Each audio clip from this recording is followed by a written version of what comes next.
I'm Alec Baldwin, and you're listening to Marketing Trends, and the leads aren't weak.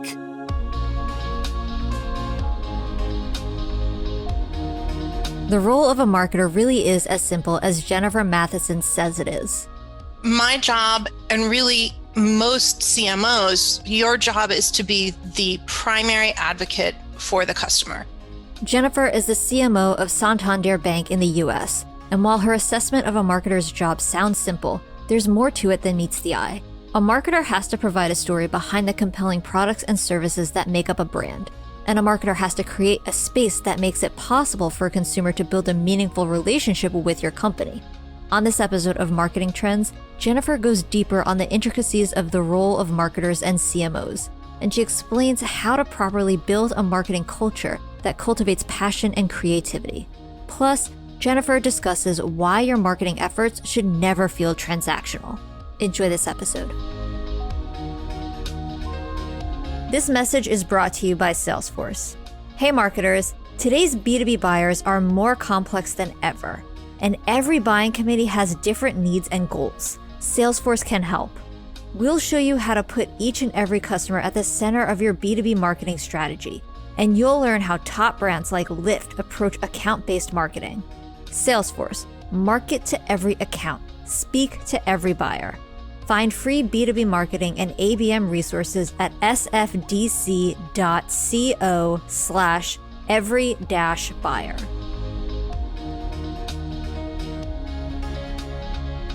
Welcome to Marketing Trends. I'm Ian Faison, host of Marketing Trends, and today we are joined by special guest Jen. How are you?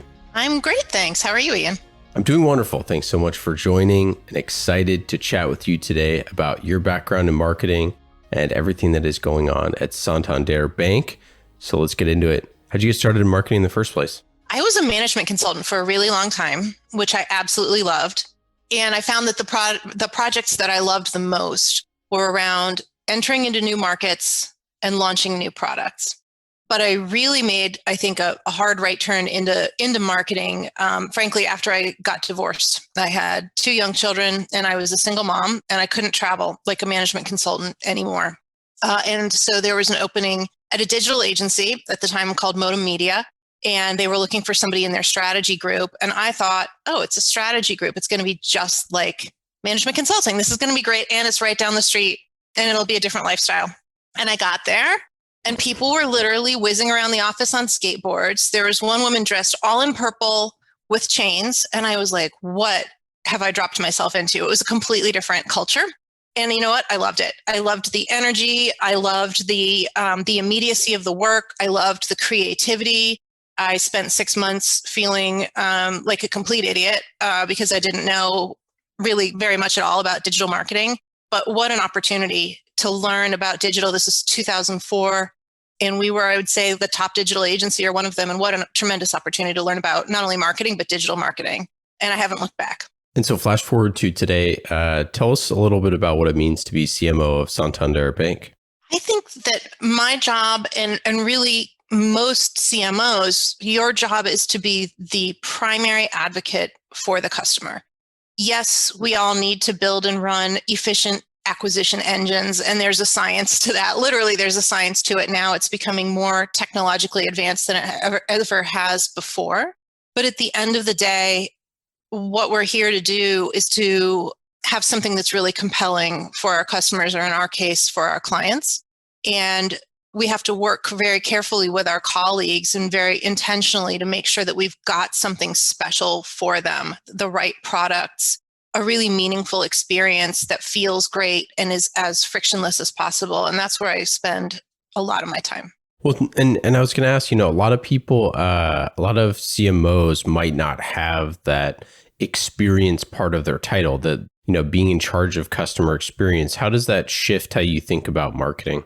So it was actually really important to me to have that. So previously, customer experience was not part of marketing. I came to Santander from CVS Health, where I was the head of enterprise insights and experience. And I learned so much in that experience part of my job that I thought was really, really important to fold into my role as the chief marketing officer. Because as I mentioned before, you can't really advocate for the customer properly unless you understand what you've got that's great and what you have that's not really hitting with them in a fair amount of detail. And you can't rally the organization to change those things unless you really understand and can ideally quantify the business value of fixing parts of your experience. And by that, I mean, what are you going to fix that's going to reduce calls to the call center? What are you going to fix that's going to improve customer retention? What are you going to fix that's going to reduce your cost per acquisition because you have a much better brand reputation? And so to me, it's all one ecosystem, and I need to be able to work with my team to optimize across all the different levers. Yeah, I mean, I think it's super fascinating because today, more than ever, I think CMOs are marketing through like the 360 degree kind of view of the customer. They're looking at life cycle rather than just acquisition. They're thinking about the customer differently than they have in the past. Obviously, all sorts of the, tech terms that are thrown out, which, I mean, I think people have been thinking about for years, but like lifetime value and all those sort of things. But I think for marketers, it kind of just marks a new age of like, you kind of have to be thinking about customer experience because, we always talk about like, we want to generate word of mouth. Well, at the end of the day, nobody's going to talk about you in a good way if they don't have a good experience. Yes. And particularly if you're a bank where the customer experience can be fraught. Yeah. So how do you think about, marketing a bank? Is it different? I think marketing any product is different. What we have going for us is that banks are probably a higher consideration relationship decision, right? Potentially than certain, I spent a lot of years on the agency side of the business working on consumer packaged goods, which is a low consideration purchase. So we have that going for us, right? But it cuts both ways. So in that sense, it's different. Certainly, there's all kinds of regulations that are really important that are in the consumer's best interest that bind us. We don't want to violate those regulations anyway, because we want to do what's best for the customer or the consumer. But we still have to be very careful about how we go about it. And there's certain things that there's an order of operations of certain things you have to disclose at certain times. But I think the biggest thing for us is understanding, you're right there at understanding which customers have the potential to have a big relationship with you, which customers have the potential only to have a smaller relationship with you, and how do you modulate to that because they all have value. Yeah. And, you were coming from a place at CVS Health where, looking at customer insights and experience, obviously, you're 5 months into this role. How did those first 100 days go? What were you thinking about as you came into this role as CMO? So there are a few things that have been a focus and will continue to be a focus. And I would say a lot of them are around modernizing our marketing, moving, for example, away from direct mail, which, let's face it, in the financial services space actually has a pretty decent ROI. But when you send out a piece of direct mail, not only is it not sustainable for the environment, I think that it sometimes can inadvertently send a message that you're not a modern bank. So we're looking to pivot our marketing more and more into digital channels. And there's some headwinds to that or some barriers to that we're working on to make sure that our digital marketing is as cost effective and efficient as our direct mail marketing. So that's a big thing. I think a lot about the brand, not only in terms of customer experience, but how we want to go to market, how we want to define ourselves. At Santander, we're a bank that's very much in transition. We've got a leadership team and an organization that's very, very dedicated to change, to modernization, to doing right by the customer in new ways. And so that has implications for how we want to talk about ourselves. So there's definitely some branding stuff going on. Certainly the customer experience piece that we talked about, our customer experience team has done a really great job of leveraging pretty robust survey data, which is such an asset, to figure out what are the big rocks of things that we really need to fix and how can it be of mutual benefit to the customer and to the business. And then digitization, which we talked about a minute ago, is so important. Our clients are showing us through their engagement digitally and through the branch. And also we look at, of course, third-party data all the time, that digitalization is where a lot of them want to not only transact, but grow, engage, and learn. So that's a huge part of what I'm focused on also. When you came in, did you start kind of getting into the weeds on some campaigns, some early campaigns, or have there been any campaigns that you're particularly excited about? Yes and no. So when I first started, of course, a lot of the campaigns were already locked and loaded, right? So when I first came in, it was kind of like, great, that's what we're doing. I think we have some exciting new products that are in the process of rolling out. And I don't even want to call some of them products. Some of them are more like a relationship platform for how you can bank with us that are really exciting, very digital and mobile first. And those are the things that I feel like I'm able to shape along with the team. So I'm really, really excited about that. And you'll see some of those this summer. Oh, that's exciting.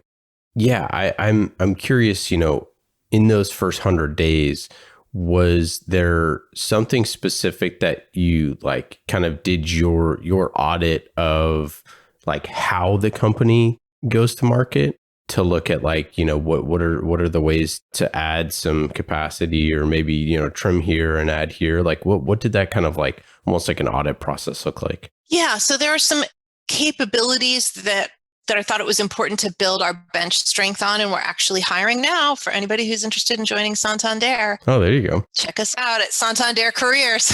But those areas are our customer experience team. So what we do is we line up people who are advocates for the customer with each of our lines of business. So that would be, for example, our deposit products or our lending products, and also with our channels teams, like the digital channels team. And they help work on customer journeys. And so we only had a few of those people. And so we're hiring for more to make sure that we can be part that advocacy for the customer can be part of more conversations in more places. So that's a really, really big one. We are, as we grow our marketing team, we're definitely growing, looking for people who have pretty significant digital experience and talent and integrated marketing experience and talent so that we can market in a very almost like sort of a channel agnostic way, right? Understanding how all the pieces flow together. And then I would say another thing that I noticed for us culturally, so many banks, as I mentioned earlier, there are so many regulations that you have to work through, and there is a lot of process. We have to be very careful, and that's very understandable. But culturally, one of my concerns is that as a marketing team, some of our emphasis on process, which by the way has been fantastic, and I'm so proud of it, has sometimes muted our passion and creativity. And if your marketing team isn't passionate and creative, then it's a real missed opportunity, right? And so we need to open the door for more of that creativity and figure out how we really energize not only the creative folks on the team, but everyone on the team to be more creative. Yeah, that's a great point. We always talk about, the art and the science, like you mentioned, that motivating the creative people to do creative work, motivating the data people to do data work, and where does that line kind of get blurred? Because if you have too much of one, then you're probably not in the right spot. At the end of the day, like the data can tell you a lot, but you can A/B test yourself into some hairy situations. Been there. Yeah, no, me too. So, what's interesting to me is, because we've, of course, done research on this, is that when people think about their bank, a lot of times they think about it as a place to transact, right? Or a transactional type of relationship. And yet, most bankers that you would find in a bank branch are actually able to give you some pretty great advice. And not just about, are you saving enough, et cetera, but like, do you have your account set up to optimize your FDIC coverage, right? Or if you need some, maybe you need to make a purchase, what's the best way to borrow? Should you borrow against your house? Should you put it on a credit card? Should you do a personal loan?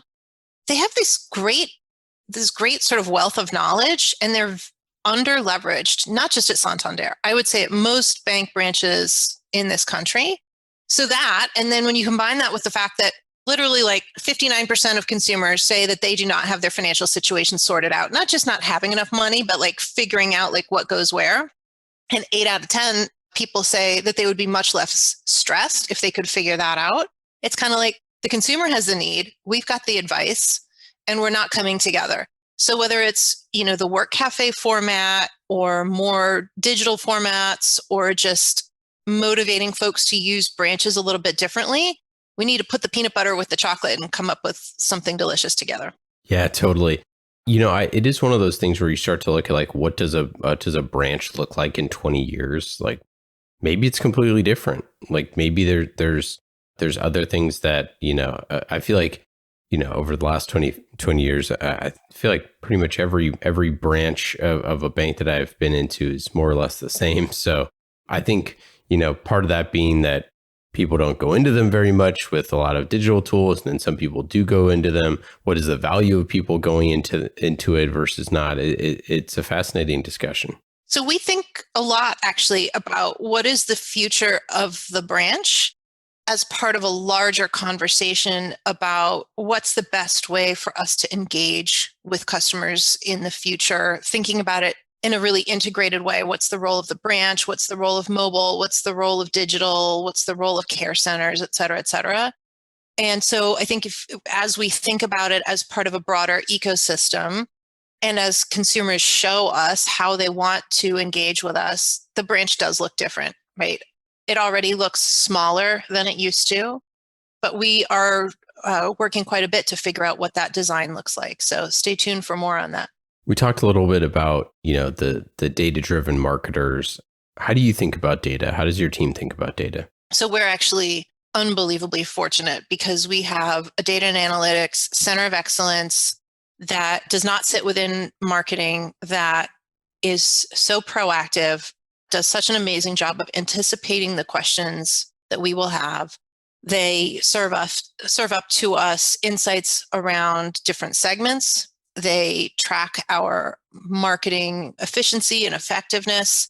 We have customer lifetime value modeling. So we have really a wealth of tools available to us and great partners. The part that we are continuing to evolve is our MarTech stack and our ability from a technology perspective to serve up personalized offers to people based on their behaviors with us. So that's another thing that we're very focused on. Yeah. And so what does that look like? How do you kind of align your team? You mentioned you have, center of excellence there. Do you bring in those like data-driven marketers? Like how do you align your team to try to help do that stuff? Yes, we have some already. And as we build and grow the team, that's increasingly what we're looking for is data-driven marketers, people with great digital experience, people who take sort of like a human-centered approach to designing experiences. That's definitely a focus for us. What about content? How do you think about content marketing? Content marketing is another thing that we are growing. That's another way that that's another thing that's really accelerated during the pandemic, right? People are sitting at home, absorbing content all day long. And it's an opportunity for us, again, to help folks make better financial decisions or help folks on their path to being more educated around their options in terms of their personal or their small business finances. So content is really important to us and something that we are going to do more and more of going forward. Yeah, it seems like the financial responsibility, obviously everybody wants to be better, right? It's like the ongoing thing. But as you mentioned, at some point you probably need to talk to a human. I mean, maybe not everybody, but for a lot of people, the journey might start with kind of like those nudges of like, hey, I don't know. I don't know what a nudge would be. Clearly, I know what a nudge would be. Okay, yeah, what's a nudge? You really want to spend that? No, I'm just kidding. That's more like an elbow. So technology and personalization is going to open up lots of avenues for digital first ways to help people reach their financial goals. And to your point, it's just a question of what is their preference? It has to be something that feels comfortable and additive to the consumer or to the business owner, right? So you could set something up where you as the account holder could set certain, just like on my car, I set it so that it beeps when I go over 90 miles an hour because that's something that I don't really want to be doing. You as the account owner could set up certain guardrails for yourself, right? So that, and that way you know that you're the one who set those. You could also potentially going forward, you could ask it to make recommendations to you. There are different things, not only in terms of your own spending, but your own investing. And also, as I mentioned previously, if you need liquidity, if you want to make a purchase or something like that, AI can tell you the best way to borrow against your house, secured, unsecured, credit card, whatever it is. It's really, to me, it's not that we can't figure out a way to serve that up to the consumer. It's really more a question of, Are they open to it? And is that in service of building a deeper relationship with them that's helpful? Yeah, I wonder then, like, what is the way to get that sort of a nudge in a way? Like, that's why I think the cafe idea is such a cool thing, because if you were kind of just having a casual conversation while you're, sipping some coffee or doing that, it seems like kind of like almost like when you're at a conference or something. We're like, I don't really want to talk to a bunch of like salespeople, for example, but you're like, you're at a conference, you're like, yeah, I'm at the happy hour. Let's see what people are doing. I don't know. But it seems like somebody like might be in a mental space where they could kind of have a more nuanced discussion than, AI kind of telling them like, hey, you should do X, Y, or Z. Yeah, I would agree. But I also think that, for example, marketing shouldn't feel transactional either, right? It should feel like it's something that's in the best interest of the recipient and not necessarily the best interest of the bank, recognizing, of course, there's a reason we're doing it, right? But you don't want it to feel self-serving. That's true of your relationship with a banker and those conversations. And that will eventually be true for any kind of AI-driven recommendations. It needs to be served up in a way that feels like it's helpful to you. That's a good point. Yeah.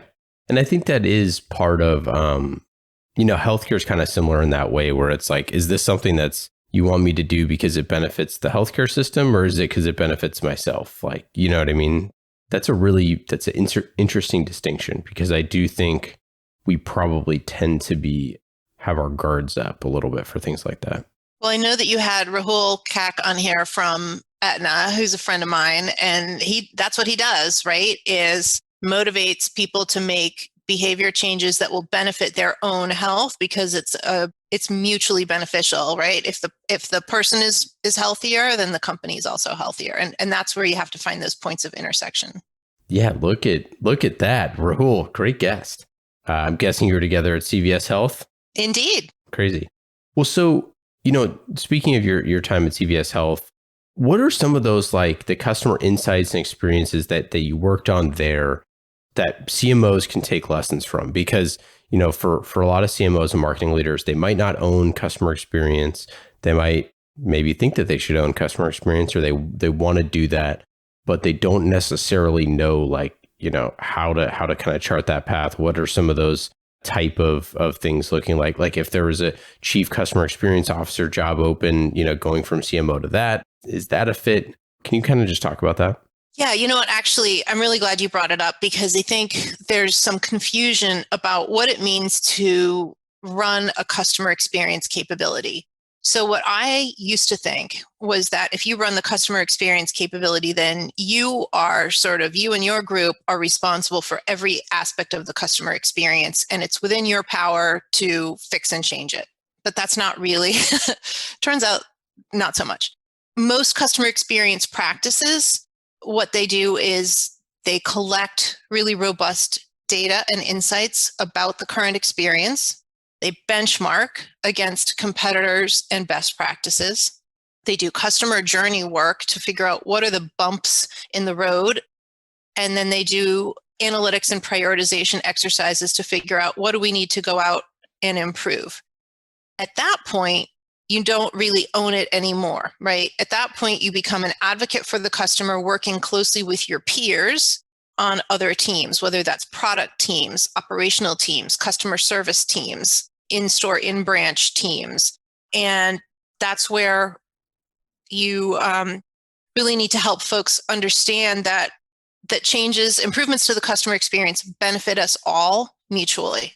And that's where having the sort of business case part of it comes in, right? Is to show, hey, it's going to take a year to change this. It's going to cost us X million dollars. And yet the benefit of it is that we can reduce attrition by 5%, and we can reduce our call center costs by 8%, or whatever it might be. Yeah. What's an example of one of those insights that you've seen in your career that would be something that you could tackle and challenge? So an example would be, and I don't want to get into too many specifics, right? Because at some point you start talking about, I don't want to come on and talk in detail about all the bumps in our road, right? But there are some things that cause a lot of downstream consequences. So we really focus on root causes that have a variety of negative impacts for our customer. So we look at things that happen to a lot of customers and that when they happen, they have a big impact on NPS. And we look for things that if you change them, it moves the needle on NPS and on costs. So if you work at a bank, obviously the great news is we have all kinds of fraud triggers to try to prevent fraud. But what happens sometimes is if a fraud trigger gets tripped, you can have downstream consequences of trying to sort of unlock across different parts, different channels, or different ways to engage. That would be one thing that probably happens at a lot of different banks. Another thing that I've seen happen at other businesses is you have different business units and people might have a relationship across multiple business units, and your handoffs or your transfers between those business units, because those business units are siloed, you get lost, right? You get dropped, or they don't understand, right? And so those transitions between business units can be particularly fraught. I love both of those. Yeah, I mean, you think about, in healthcare, for example, like how quickly does it take you to book an appointment, right? It's like if you can't figure out how to book an appointment, or if the app doesn't work for that, or whatever it is, or the phone number, you call and it's like 85 seconds straight of press number 1 for this, press number 2 for this, like all those little things that could have those downstream effects that you're like, okay, well, our people are booking less appointments, and when they book less appointments, it means that we don't, identify risks as early, XYZ. Well, one example of that, like you're absolutely right? And those are the times when the consumer, like in healthcare, the consumer or the patient in this case ends up not doing something that really would benefit them, right? In the case of banking, it usually means they go to a competitor. So one of the things, for example, that our lending team has done that's been so fantastic is we now have something called Easy Apply, which is a digital mobile first process that dramatically reduces the time it takes to close on a loan, secured, unsecured, et cetera. I think because we recognize that exact fact, right? That if there's friction in the process, you'll find a process that works better for you. It's funny because CMOs typically would use those strengths as marketing material, right? It's like if you were really good at appointment booking, for example, it's like book an appointment in less than 30 seconds or whatever, right? Like you'd use the things that you're really good at as a strength. And when you have a weakness like that from a customer experience standpoint, if you're not identifying those, I guarantee that your competitors are going to use those against you, right? Like, and that's part of the thing of why this is so interconnected with customer experience and marketing is like, in order to keep your customers happy, that's one part of it. And then in order to get new customers, that's another part of it. But it's so intertwined. I mean, like customer experience is so intertwined now with marketing that the CMO really needs to have, a pulse of what is going on in the CX. Yes, totally agree, right? And not only marketing per se, but also brand and reputation, because these days, increasingly, your customer experience is your reputation. And that's because of social media, which if enough people have a terrible experience, it just gets amplified, and that's your reputation. And it's a lot harder to, improve it than it is to lose it.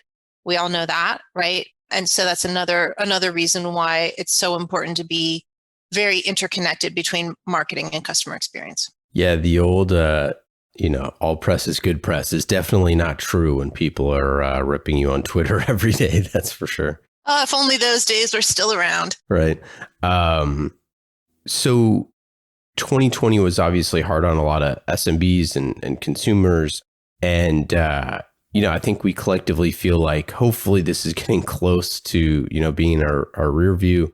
What's next for you? What's next for the bank? How are you thinking about, marketing in the second half of 2021 and beyond?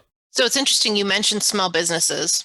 And what I think is really fascinating to me is, first of all, we all know small businesses took a real hit, but 74% of small business owners say that they see themselves as financially resilient, which is amazing.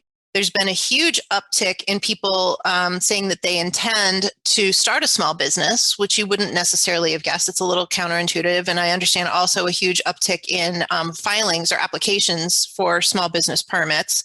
So I actually think we're going to see some really exciting new businesses are going to start in all of this because we sort of pressed the reset button on understanding what consumers need, what they need at the local level, et cetera. So I think we're going to see a lot of that. And so at Santander, we're thinking about how can we meet and exceed the needs of small business owners, both existing and new, that are getting into the space. So I think that's going to be really exciting. We're definitely working on how we can use digital experiences to not only in service of doing more for the customers that we have, but also for how do we grow the bank using digital really as sort of like a stepping stone into new relationships, maybe even new geographies, new product areas. So you'll see a lot of that, I think, not just from Santander, but other banks as well. And you have a unique circumstance because Santander is a multinational bank. And so, I'm curious, like you mentioned the work cafe is one of the things that is something that's more prevalent in other countries.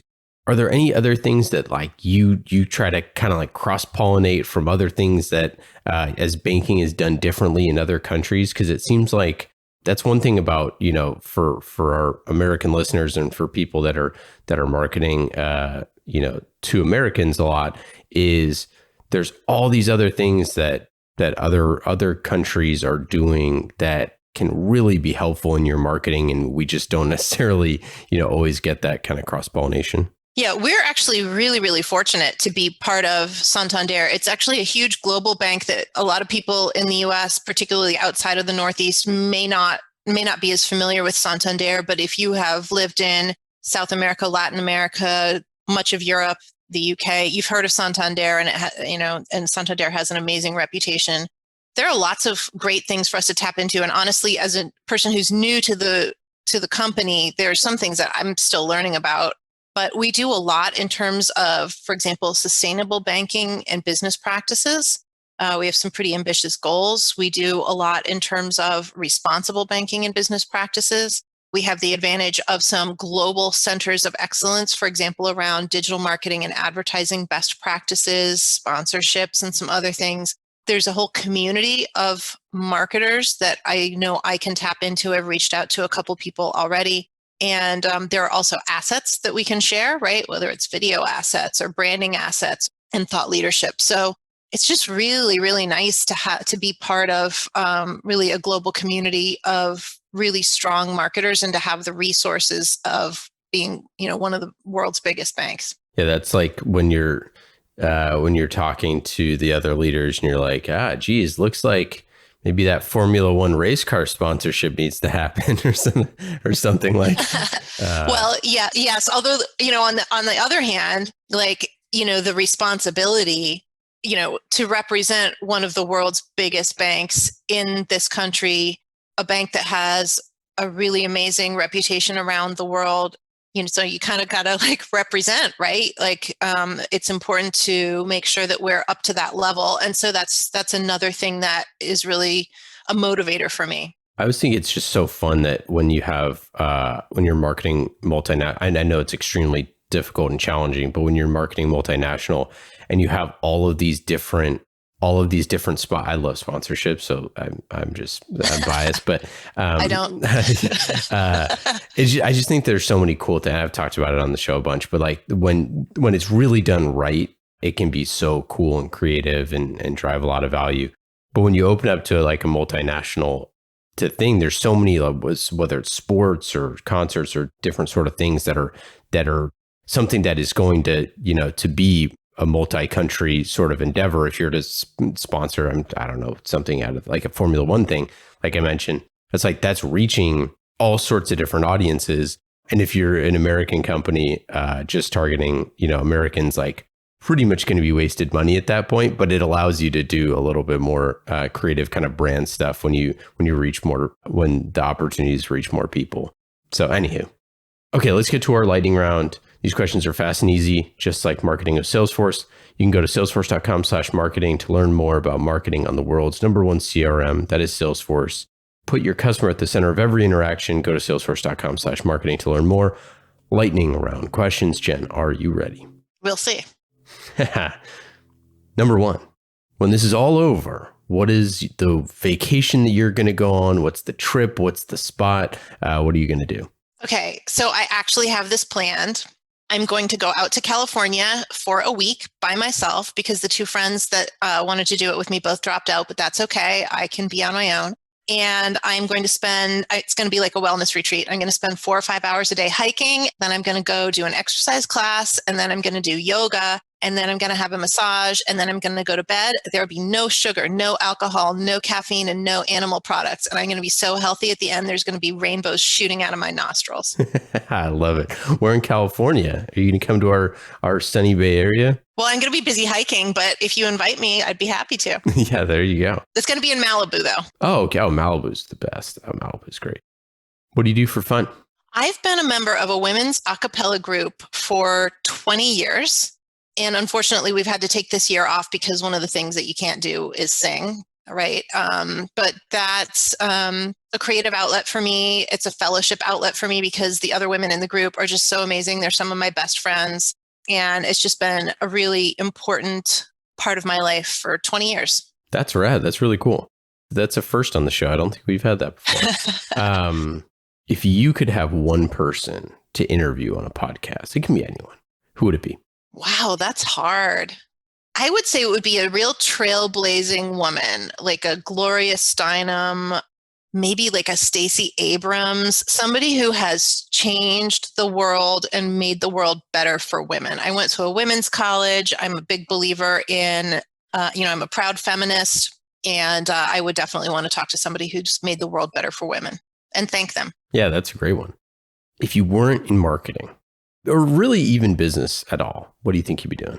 Well, at first I was like, obviously, if I weren't in marketing, I would be in management consulting because half my career was spent as a management consultant and I loved it, but I didn't love the lifestyle. Gosh, if I weren't in business at all. All right. So in college, I did briefly. Oh, this is funny. Okay. So when I was in college, I was an econ major and a music minor, and I was trying to figure out whether I should be a music major and try to be an opera singer, that would be my career because I loved it. And I'd been a musician for a really long time at that point. And so what I did is I grabbed a data set from my father, who's a professor of economics, and it was a labor economics data set. And I ran an econometric analysis to try to figure out what are the variables that drive whether or not somebody is able to support themselves as a musician. And I could not find a direct correlation. So I decided to major in economics, which is probably a really good indicator also that majoring in economics and not being a musician was a good choice, regardless of what the data had told me. Well, we're glad you became a marketer, that's for sure. And you're still singing with your a cappella group. So you did both. That's true. Is there an ad or an ad campaign that you've seen that you're jealous of or is one of your favorites of all time? I love almost everything that Coca-Cola does, from, commissioning music for the World Cup to putting names on soda cans to their exciting vending solutions. I think they have a great way of unlocking energy, passion, and emotion. And I love how creative they are. They don't just think of it as sending people into stores or to vending machines to buy a soda. They think of it as unlocking affinity in every touch point they can possibly have. And so I've always been really inspired by them. What is your best advice for a first-time CMO? I think it's important to have a team of people that you can trust, who you think are really, really capable. And I think you can never spend you can never spend too much time looking at your marketing results and diving into what's working, what's efficient, what's not working, and what are the opportunities.